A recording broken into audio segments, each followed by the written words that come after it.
Hola, ¿qué tal amigos? Espero que se encuentren bien. Estoy realizando este video para hablar del tema de lo que es la homosexualidad y la Biblia. El motivo por el cual lo estoy haciendo es porque días atrás, el 22 de noviembre del 2014, me casé con Julio César O'Farrell, la persona más maravillosa del mundo que me pude haber topado. Este fue un evento por la iglesia y el 17 de enero del 2015 ya pudimos concretar nuestro matrimonio por el civil. Dado a todo esto, pues hemos obtenido bastantes felicitaciones, bendiciones que nos motivan y que nos hacen sentir que efectivamente lo que estamos haciendo está bien.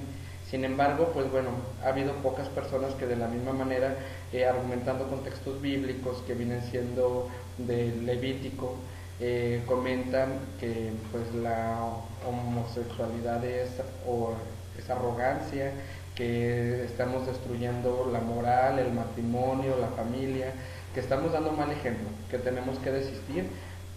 Y pues bueno, precisamente en base a todo esto mi respuesta va a ser un poquito más grande, porque a veces posiciones simplistas como esos simples comentarios lo único que hacen es confundir a personas heterosexuales y a personas homosexuales que también son creyentes.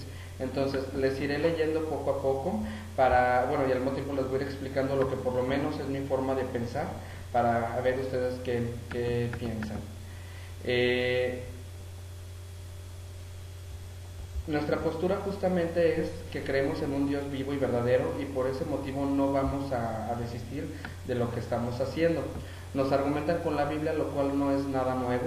En el Nuevo Testamento cuenta que Jesús se retiró al desierto, el demonio se apareció para tentarlo, y ¿saben con qué intentó tentarlo? Usó frases de la Biblia, le argumentó pues con puras frases como del Deuteronomio, sabiduría, de los salmos. Pero bueno, Jesús por su parte también le contestó con otros textos bíblicos, y esto lo único que hace es comprobarnos que el problema de todo esto es saber interpretar la Biblia. Algo que me gustaría aclarar es que para poder hablar de un tema en particular hay que estudiarlo, hay que tener los conocimientos necesarios y no solo argumentar con lo que nos han dicho o nos han platicado, porque pues entonces ¿en dónde queda nuestro criterio? Hoy por hoy quieren hacer valer reglas que fueron creadas en culturas muy específicas, hace más de 20 siglos, con mentalidades de aquel entonces. Aclaro, ciertamente ahí se encuentra la palabra de Dios, pero hay que saber distinguir de lo que está ahí escrito, qué era cultura de aquella época y lo que realmente era criterio de Dios, o sigue siendo criterio de Dios. Por lo que los que somos creyentes sabemos que Jesús vino a dejar las mentalidades reales, valores reales y los criterios definitivos, y con ello cambió muchos comportamientos que tenía la gente y que justificaban porque según ellos eso era lo que Dios quería. Comentó el Papa Francisco hace poco que pues muchas de las mejores personas que ha habido en el mundo ni siquiera eran creyentes, y que sin embargo muchos de los peores actos que se han hecho en la historia se han hecho en nombre de Dios. Bueno, volviendo al tema de lo que viene siendo la moralidad, el matrimonio y la familia, ¿qué me responderían aquellos que juzgan a la comunidad gay en general si les dijera que en el Antiguo Testamento la poligamia está permitida? Esto es que un hombre podría tener varias esposas, como lo hizo Abraham, nuestro padre en la fe, lo pueden encontrar en Génesis 16. Jacob, padre de Israel, lo pueden encontrar en Génesis 29:15, y Salomón, que viene en el libro de los Reyes. Y esto es solo por citar algunos ejemplos. Pregunto nuevamente, ¿qué me contestarían aquellos que juzgan si les dijera que la poligamia está permitida?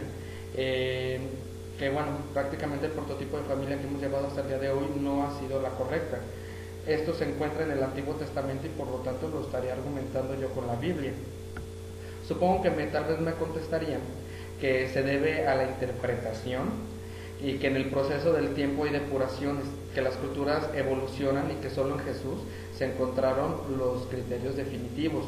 Por tanto, solo falta ser coherente y realista al tema de la homosexualidad también. Les voy a comentar un poco del libro de Levítico, de donde sacan que la homosexualidad es una abominación. También dice este libro que comer mariscos o mezclar telas también lo son. En aquel tiempo una abominación no significaba un pecado, era hacer algo sucio.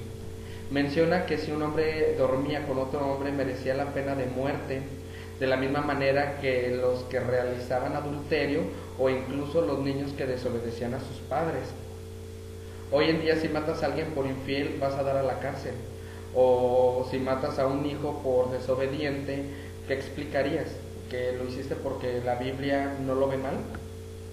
¿Qué opinan las mujeres de que según la Biblia la menstruación hace impura a una mujer y que todas las personas y cosas que tocaran durante 7 días quedaban sucias, igual que ella? Esto lo pueden ver en el Levítico 15, 19, 23. Y que el parto hacía impura a una mujer 7 días se había dado a luz a un varón y 14 días se había dado a luz a una hembra. Lo pueden encontrar en el Levítico 12, del 2 al 5. Hoy en día dar a luz es una bendición. Después del parto, en aquel entonces, no podían acercarse a la casa de Dios por 33 días si habían dado a luz a un varón y 66 días si habían dado a luz a una mujer. Pues bueno, no sé ustedes, pero esto a mí se me hace indignante, y más poderlo pasar a nuestra actualidad. Esto es uno de los muchos ejemplos de unas culturas y otras, de unos tiempos y otros. Según el Antiguo Testamento, la mujer no puede tener los mismos derechos que los hombres. ¿Y qué pasa hoy en día con la liberación femenina? Es una lucha por la dignificación de la mujer que no va en contra de Dios, ¿o sí? Ha sido simplemente contra una cultura patriarcal. De igual manera es importante luchar por los derechos de la gente homosexual, porque esta cultura, al mismo tiempo de ser machista, es homofóbica. Jesús nos pide en la parábola de la higuera que sepamos interpretar los signos de los tiempos. Lo pueden encontrar en Lucas 21, del 29 al 33. En la actualidad estamos luchando por los derechos de las personas homosexuales, que son los mismos derechos que tiene cualquier otra persona heterosexual. No estamos pidiendo más, pero tampoco menos. Ni ellos ni nosotros fuimos libres para escoger nuestra orientación sexual. Esto está probado por la psicología moderna y lo pueden encontrar en el American Psychology Association. La psicología actual nos ha mostrado cómo esta debe de entenderse y de tratarse, y de la misma manera que nadie decide ser heterosexual, nadie decide ser homosexual. Esto es parte de los signos de los tiempos. Antes no se sabía nada de la homosexualidad, y si bien no somos libres para escoger nuestra orientación sexual, en lo que sí somos libres es en vivir nuestra orientación sexual de tal manera que crezcamos nosotros mismos, contribuyendo también a impulsar el bien de los demás y aportemos en la construcción de mejoras sociales.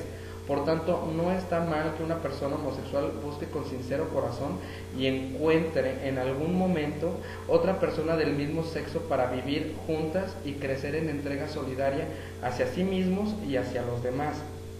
Ojo, yo no estoy justificando el mal comportamiento que tienen algunos homosexuales, de la misma manera que supongo que un heterosexual tampoco defiende el mal comportamiento de otro heterosexual, como un ladrón, un asesino, un violador. El comportamiento es independiente a la orientación sexual. Ejemplo, no es justo que por algunos sacerdotes pedófilos juzguen o etiqueten a todos por igual. La verdad es que existen muchos que de verdad tienen el don de profesar el amor de Dios, y ese es su lema de vida. ¿Ok? Entonces, la homosexualidad que ahorita estoy planteando es muy diferente a la de aquellos tiempos. Como por ejemplo del tema de la homosexualidad se sabía lo mismo que se sabía del lugar que ocupaba la Tierra en el universo. Prácticamente no se sabía nada. Otro de los pasajes con los que nos señalan es Sodoma, que viene en Génesis 18 y 19. Mencionan que era una sociedad radicalmente corrupta. No socorrían al pobre ni al indigente, dice el profeta Ezequiel en Ezequiel 16 del 49 y 50. Vivían la mentira, apoyaban a los malvados y cometían adulterio.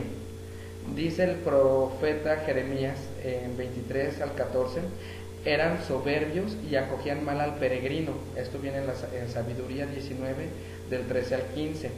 Y es, por cierto, este último aspecto al que Jesús alude cuando recuerda a Sodoma. Dice que no acogían bien al peregrino. Yahvé ya había decidido castigarla. Era una sociedad estructuralmente deshumanizada, sin justicia social, sin valores humanos y desenfrenada sexualmente. En esta situación, una gota derrama el vaso. Dos forasteros recién llegados, enviados de Dios, recibidos por Lot, buscan ser violados masivamente por todos los hombres del pueblo, heterosexuales, practicando actos homosexuales. Lot, que conocía el pueblo, para que no lo hicieran, les ofreció a cambio a sus dos hijas. Vemos aquí nuevamente cómo era la mujer denigrada en aquel entonces. Bueno, al salvarse de la situación, tanto los enviados de Dios como las hijas de Lot y Lot en general, poco después sobreviene el castigo y la ciudad es destruida. Yo entiendo perfectamente que cómo no va a ser condenable la situación de Sodoma si vivían una situación de pecado estructural, y también cómo no va a ser condenable el intento de violación masiva, ¿sí? Pero mi pregunta es, ¿esto implica una condena a la homosexualidad como tal por esos hechos? Si me dijeran que sí, pues esto sería solo si, por ejemplo, hubieran sido dos mujeres las enviadas por Dios y el intento de violación masiva de hombres hacia las mujeres significara una condena hacia la heterosexualidad en todos sus aspectos, y pues obviamente no sería así. Por eso insisto, ¿qué tiene que ver la específica homosexualidad que aparece en Sodoma con la homosexualidad tal y como la defino yo hoy en día? Hasta la fecha aún se tienen problemas con la traducción y significado de ciertas palabras de la Biblia como para poder afirmar con toda seguridad la finalidad de ciertos comentarios. El caso de Sodoma es la máxima prueba que se utiliza para condenar religiosamente la homosexualidad. No en vano la palabra, de hecho, sodomía deriva de este suceso. Más claro aún, para que entiendan bien este punto, Gomorra corrió con la misma suerte que Sodoma. Su destrucción fue paralela. Sin embargo, este pueblo no hay ninguna referencia a la homosexualidad. Con esto se comprueba entonces que el motivo real de la destrucción de ambos pueblos fue porque en esencia era gente mala, ¿sí? Y no porque eran homosexuales. Tocando el mismo tema, una vez que Lot y su familia logran salvarse de la destrucción, su esposa se convierte en una estatua de sal al no cumplir con una orden directa de Dios. Posteriormente a esto, debido a que las hijas de Lot se preocupan por continuar con la procreación, emborrachan a Lot con la intención de tener relaciones sexuales con él, y ambas quedan embarazadas de su padre. A esto se le llama incesto, y la iglesia no lo ve tan malo porque, no lo ve tan malo como la homosexualidad, porque este hecho fue realizado por un personaje ejemplar de la historia y por tanto no le dan tanta importancia. Retomemos pues el libro de Levítico, que es con el que más nos quieren estar señalando. Yo les digo, respondían ese tipo de leyes a una cultura específicamente. En su momento esa lógica tenía una razón de ser, y les voy a explicar el por qué. El pueblo de Israel era muy pequeñito y estaba rodeado de gran cantidad de pueblos gigantes y bélicos que podrían hacerlos desaparecer en cualquier guerra y tomarlos como esclavos. Para ello, la mejor manera de enfrentar esos peligros era volverse un pueblo fuerte, capaz de combatir militarmente esos peligros, y pues esa fuerza estaba íntimamente unida a la cantidad de población. Entre más fueran, más posibilidades de enfrentar los peligros. Al factor militar se le unía el factor económico. Entre más hijos, más mano de obra familiar para cultivar la tierra, más prosperidad económica como familia y como pueblo. En aquella época y en ese tiempo se insistía mucho en la procreación y se valoraba más al hombre sobre la mujer. La esterilidad era considerada una maldición de Dios, y tener numerosa familia, al contrario, era una bendición divina. De ahí que la homosexualidad no era bien vista, ya que ellos no cumplían con sus necesidades como pueblo, que era la procreación. En la situación tan difícil que vivía Israel, al no ser una persona procreativa, ya fueras homosexual o estéril, se les condenaba muy duramente. La procreación era el principal sentido de la relación hombre-mujer, no el amor como se vive hoy en día. Por lo mismo, el lesbianismo no se le da tanta importancia, no se le menciona en todo el Antiguo Testamento. Lo que importaba realmente es que ellas pues dieran hijos. Y ahora sí que pues cualquier parecido con alguna iglesia actual no es mera coincidencia.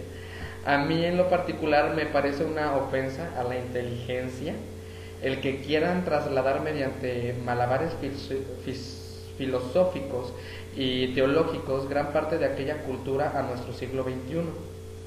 Jesús de Nazaret, sin hijos, es más que suficiente para hacer saltar toda una historia completa.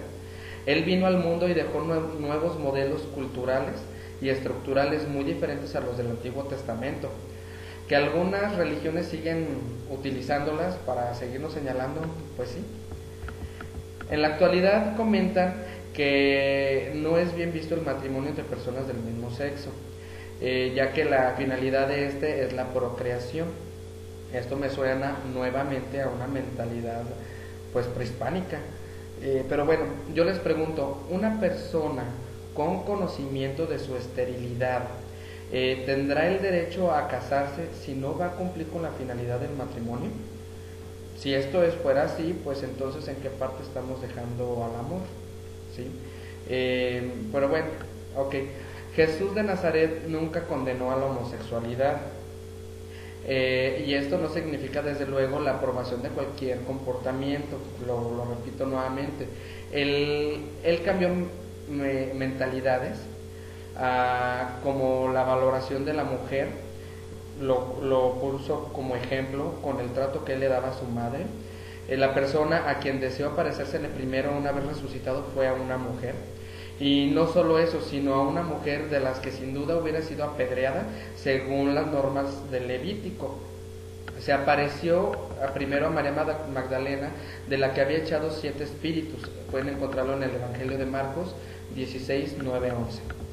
Estaba legislado que el sábado era un día sagrado, pero Jesús no dejó de curar enfermos ni ayudar a necesitados.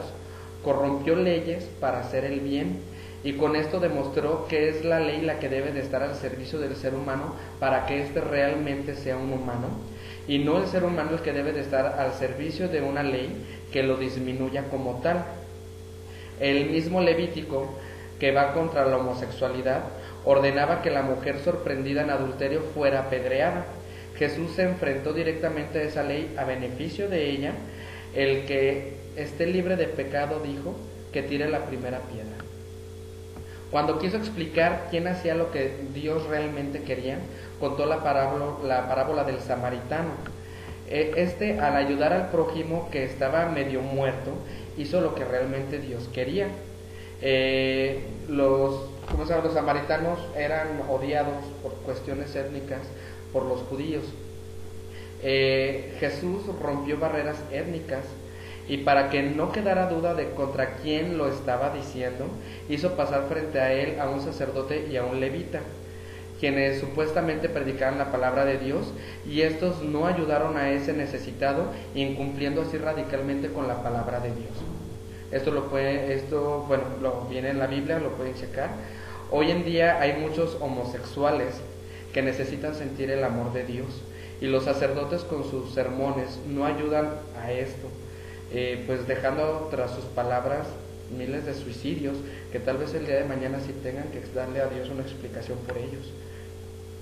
En consecuencia, la homosexualidad es clave de amor, tal y como la he expresado acá. Ciertamente no es condenada ni por el Antiguo Testamento ni por el Nuevo Testamento. Somos creaciones de Dios, por tanto somos perfectos en esencia.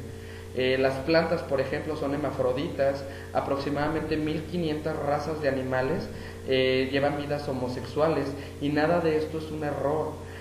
Dios lo hizo así, y Él nos dio el gran don de poder amar, y la verdad es que no por leyes humanas nos vamos a abstener a practicarlo, ni con el prójimo ni con nuestra pareja.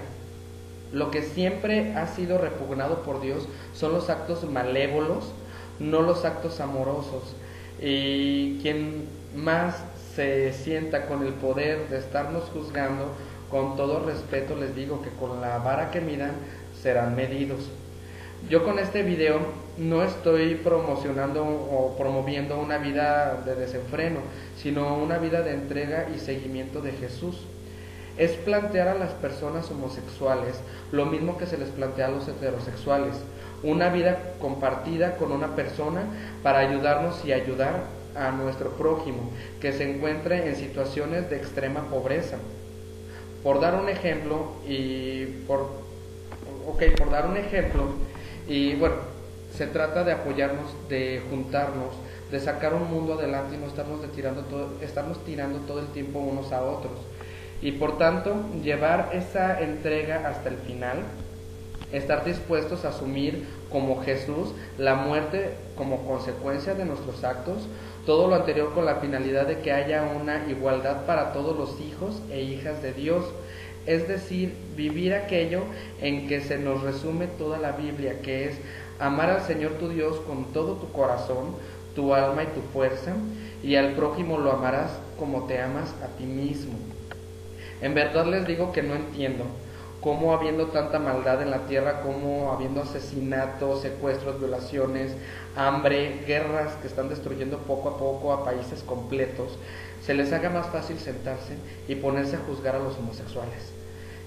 Un texto fuera de contexto no son más que pretextos para justificar lo que están haciendo. Qué curioso es ver que todos tenemos la suficiente religión para podernos señalar y odiarnos, y no tengamos la suficiente para amarnos. Y ya para terminar, diré unas palabras que Jesús les dijo a aquellos que profesaban la palabra de Dios y con su mal testimonio lo único que hacen es pues mostrar a un Dios vengativo y que castiga, promoviendo así que hoy en día los creyentes decidan mejor hacerse ateos antes de continuar siendo masoquistas. Hay de ustedes, maestros de la ley, fariseos hipócritas. Ustedes cierran a los seres humanos el reino de los cielos. No entran ustedes ni dejan entrar a los que sí quieren entrar. Ustedes recorren mar y tierra para lograr la conversión de un pagano, y cuando se ha convertido lo hacen hijo del demonio, igual o peor que ustedes. Ustedes son semejantes a sepulcros bien pintados, que tienen buena apariencia, pero por dentro están llenos de toda clase de podredumbre. Ustedes también aparecen exteriormente como hombres religiosos, pero en su interior están llenos de hipocresía y maldad. Ustedes construyen sepulcros para los profetas y adornan sus monumentos, pero ustedes son hijos de quienes los mataron y continúan haciendo lo mismo. Serpientes, raza de víboras, ¿cómo lograrán escapar de la condenación? Ustedes pagan el diezmo de todo, pero sin embargo no cumplen con lo más importante, que es la justicia, la misericordia y la fe. Guías ciegos, cuelan un mosquito pero se tragan un camello. Pueden encontrarlo en Mateo 24 del 13 en adelante. Y pues bueno, les mando 1000 besos, que sean felices, respeten para que los respeten.